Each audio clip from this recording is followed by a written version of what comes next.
知音黄子嘉，雨要来的时阵，云汹汹拄着山，因愈讲愈投机，雨拄停，山丘云的三角，拜托云继续留落来，甲伊开讲。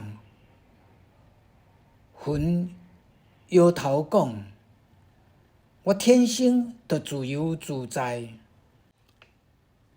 无法度有任何束缚。日头出来啊！”云牵山的手，恳求山缀伊走。山讲：“我是稳定的存在，无法度话行就行。”云甲山斟酌看，山嘛甲云看好详细。原来因拢有真趣味的所在，因搁较喜欢眼前即个朋友。